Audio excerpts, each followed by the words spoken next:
দেৰগাঁও দাধৰা সাংস্কৃতিক উন্নয়ন চৰাৰ উদ্যোগত অনুষ্ঠিত ঢোলবাদন কৰ্মশালাৰ সামৰণি এদিন দুদিন কৰি পুনৰ বহাগ আহি পালেহি পদূলিৰ মুখত চাৰিওফালে কুলি কেতেকী আৰু ঢোল পেপাৰ মাতে দিছে বিহুতি অহাৰ আগলি বতৰা প্ৰান্তে প্ৰান্তে অনুষ্ঠিত হৈছে বিহুৰ কৰ্মশালা ব্যতিক্ৰমী চিন্তাধাৰাৰে ভৱিষ্যত প্ৰজন্মক অসমীয়াৰ ঢোল বাদ্য শুদ্ধ ৰূপত সংৰক্ষিত কৰি ৰখাৰ মানসেৰে দেৰগাঁও দাধৰা সাংস্কৃতিক উন্নয়ন চৰাৰ উদ্যোগত 25 মাৰ্চৰ পৰা 10 দিনীয়াকৈ অনুষ্ঠিত কৰা ঢোলবাদন কৰ্মশালা শিবিৰৰ আজি সামৰণি পৰে ঢোলৰ সম্ৰাট সোমনাথ বৰা মুখ্য প্ৰশিক্ষক হিচাপে প্ৰশিক্ষণ প্ৰদান কৰা প্ৰশিক্ষণ শিবিৰটোত অংকুৰ পাৰ্থপ্ৰতিম আৰু বিকাশৰ সহযোগত ঢোলৰ প্ৰশিক্ষণ প্ৰদান কৰে উজা সঞ্জীৱ দত্তই সাংস্কৃতিক কৰ্মী জয়ন্ত জিন ফুকনৰ ব্যৱস্থাপনাৰে নৱপ্ৰজন্মক লোক সংস্কৃতিৰ লগত চিনাকি কৰি দিয়াৰ লগতে শুদ্ধ ৰূপত ভৱিষ্যতে সংৰক্ষণ কৰি ৰখাৰ মানসেৰে অনুষ্ঠিত কৰা হয় এই ঢোলবাদন কৰ্মশালাখনিত দেৰগাঁৱৰ বিভিন্ন অঞ্চলৰ 30 গৰাকীয়ে প্ৰশিক্ষাৰ্থীয়ে প্ৰশিক্ষণ গ্ৰহণ কৰা দেখিবলৈ পোৱা গৈছে দেৰগাঁৱৰ পৰা কুমুদ বৰাৰ ৰিপৰ্ট পোহৰ লাইভ 10 দিনীয়া কৰ্মশালা শেষ হৈছে প্ৰাক মুহূৰ্তত আমি এই কণ ছাত্ৰ ছাত্ৰীসকলক এই 10 দিনত কিনো শিকালোঁ তাৰ অকণমান তেওঁলোকে আভাস দিলে খুব ভাল লাগিছে শিকোৱাখিনি প্ৰায়খিনিয়ে পাৰিছে 10 দিন মানে 15 ঘণ্টা শিকি তেখেতসকলে যিমানখিনি আগবঢ়াই দিছে মই ভাবিছোঁ তেওঁলোক এটা সময়ত সুন্দৰ হিচাপে দাধৰা সাংস্কৃতিক চৰাৰ পৰা ওলাই যাব পাৰিব আজি ইয়াত মিনিমাম 40-50 জন ছাত্ৰ ছাত্ৰীয়ে অংশগ্ৰহণ কৰিছিল অনাগত দিনত আৰু হয়তো শতাধিক হ'ব তাৰ আশা কৰিছোঁ আৰু বিশেষকৈ অভিভাৱকসকলে তেওঁলোকক সদায় আনি 3টা বজাৰ পৰা 5টা বজালৈকে ৰাখি তেওঁলোকক যি আগবঢ়াই দিছে ছাত্ৰ ছাত্ৰীসকলক তাৰ কাৰণে আমি ধন্যবাদ জ্ঞাপন কৰিছোঁ অভিভাৱকসকলক আৰু এই দাধৰা এই অনুষ্ঠান ভাগ আমি আৰু দীৰ্ঘজীৱী হওক সুন্দৰ সুন্দৰ অনুষ্ঠানে আগবাঢ়ি যাওক তাৰ আশা কৰিছোঁ আৰু কোন ছাত্ৰ ছাত্ৰীসকলে ঢোলেই নহয় আজি লোকবাদ্য যিমান আছে সকলোখিনি ইয়াত শিকাৰ এটা হেঁপাহ কৰিছে স্কুল হিচাপে খুলিম বুলি তেখেতসকলে কথা দিছে প্ৰত্যেক শনিবাৰ দেওবাৰে তেখেতসকলক শিকাব সেইকাৰণে সকলোলৈকে অনুৰোধ জনাইছোঁ সকলো ছাত্ৰ ছাত্ৰী আহক এই দাধৰা সাংস্কৃতিক এই অনুষ্ঠান ভাগত অংশগ্ৰহণ কৰক আৰু আমাৰ নিজৰ সন্তান হিচাপে গৌৰৱ হিচাপে বাপতি সাহোন বিহুকে ধৰি আৰু ফুল বা তাবলাই হওক পেঁপা বাঁহী সকলোখিনি শিকি এজন অসমীয়া হিচাপে চিনাকি হ'ব বুলি মই আশা ৰাখিছোঁ আপোনালোকৰ চেনেলখনলৈ আমি আগন্তুক ৰঙালী বিহুৰ শুভেচ্ছা জনাইছোঁ সমূহ অসমবাসী ৰাইজে আপোনালোকৰ জৰিয়তে হয় আমি দাধৰা সাংস্কৃতিক উন্নয়ন চৰাই এটা নামেই যাৰ পৰিচয়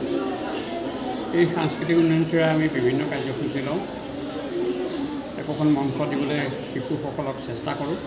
তাৰে আলমত আমি ঢোলবাদন কাৰ্যসূচী যি লোকবাদ্য এই লোকবাদ্যৰ প্ৰশিক্ষণ আমি অনুষ্ঠিত কৰিলোঁ গত 10 দিনত আজি শেষৰ দিন এই 10 দিনত যিসকল অভিভাৱক তথা আমাৰ এই অঞ্চলৰ সাংস্কৃতিক মনৰ যিসকল ব্যক্তি সকলোকে মই এই অনুষ্ঠানৰ জৰিয়তে আপোনালোকৰ চেনেলৰ জৰিয়তে মই ধন্যবাদ জনাইছোঁ পুনৰবাৰ যিহেতু তেখেতসকলে পশ্চিমীয়া সংস্কৃতিৰ পৰা মুক্ত হৈ আমাৰ যি অসমীয়া সংস্কৃতি সেই সংস্কৃতি বৰ্তাই ৰাখিবলৈ চেষ্টা কৰিছে শিশুসকলক তাৰ এটা আভাস দি নিজৰ পৰিচয় দেখুৱাইছে গতিকে মই বিশেষ নকওঁ প্ৰশিক্ষণ কোনে দিলে প্ৰশিক্ষক আমাৰ ঢোলৰ ৰজা সোমনাথ বৰাদেৱ আহিছিলে প্ৰথম দিনা তাৰপিছতো অহাৰ কথা আছিলে তেখেতে ব্যস্ততাপূৰ্ণ কাৰ্যসূচীৰ কাৰণে আহিব নোৱাৰিলে কিন্তু আগন্তুক আমাৰ যি সেই ঢোলৰ বিভিন্ন বাদ্যৰ যি আমাৰ প্ৰশিক্ষণ আছে সেই প্ৰশিক্ষণত তেখেতে আহি পেলাই আমাক উৎসাহিত কৰিব বুলি কথা দিছে আপোনালোকৰ চেনেলৰ যোগেদি পোনপ্ৰথমে ৰঙালী বিহুৰ শুভেচ্ছা জনাইছোঁ আগন্তুক ৰঙালী বিহু আৰু আমাৰ দাধৰা সাংস্কৃতিক উন্নয়ন চৰাৰ যি আজি ইমান দিনে মানে যি বহাগী উৎসৱ আয়োজন হৈ আহিছে সেই বহাগী উৎসৱৰ আমাৰ অনুষ্ঠানভাগী আমাৰ অহা 21-22 বহাগ 4-5 মে' আমাৰ অনুষ্ঠিত হ'ব তাতে আপোনালোকৰ সকলো আমাৰ এই অঞ্চলৰ তথা সকলো শুভাকাংক্ষী ৰাইজৰ সহায় সহযোগ আৰু উপস্থিতি কামনা কৰিলোঁ। ঢোল বাদন আৰু এই ঢোল বাদন আজি যে এই 30টা ঢোল একেলগে বাজিছিলে আমাৰ প্ৰশিক্ষণ শিবিৰত, এই ঢোল বাদনখিনি আমাৰ সাংস্কৃতিক অনুষ্ঠানত আৰু বহাগী উৎসৱত একেলগে আমি উন্মোচন কৰিম বুলি ভাবিছোঁ এই অনুষ্ঠানৰ যোগেদি।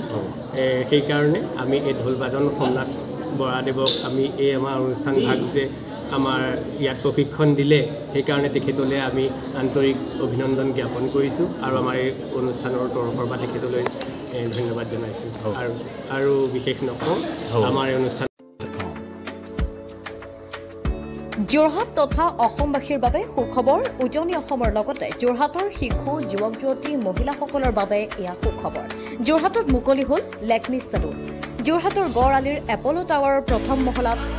মুকলি ভাৰতবৰ্ষৰ অন্যতম জনপ্ৰিয় salon Lakme salon. Lakme salon মানে ভাৰতবাসীৰ নিৰ্ভৰযোগ্য প্ৰতিষ্ঠান। লেকমি চেলুনখনত আপুনি পাব বিভিন্ন ধৰণৰ সুবিধা, য'ত অত্যাধুনিক যন্ত্ৰৰে আপোনাক সজোৱা হ'ব। ইয়াত বিভিন্ন bridal package, makeup artist, skin care, hair dresser সুবিধা উপলব্ধ হ'ব, য'ত থাকিব ৰেহাই মূল্য।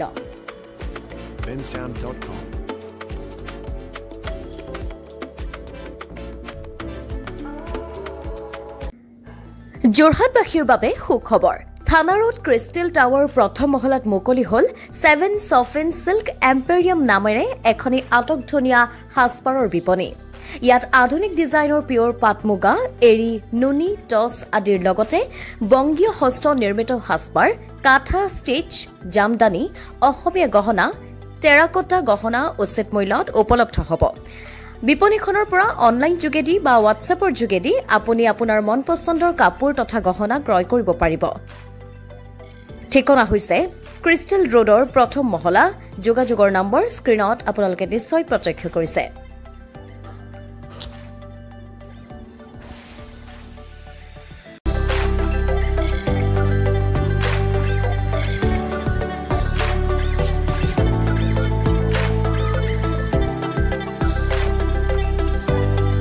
নাৰী তথা যুৱতীসকলৰ বাবে আপোন পাট, মুগা, নুনি বিভিন্ন থলুৱা সাজপাৰৰ বিশেষ বিপণী 7 চফিন চিল্ক এম্পেৰিয়ামখন মুকলি কৰা হ'ব।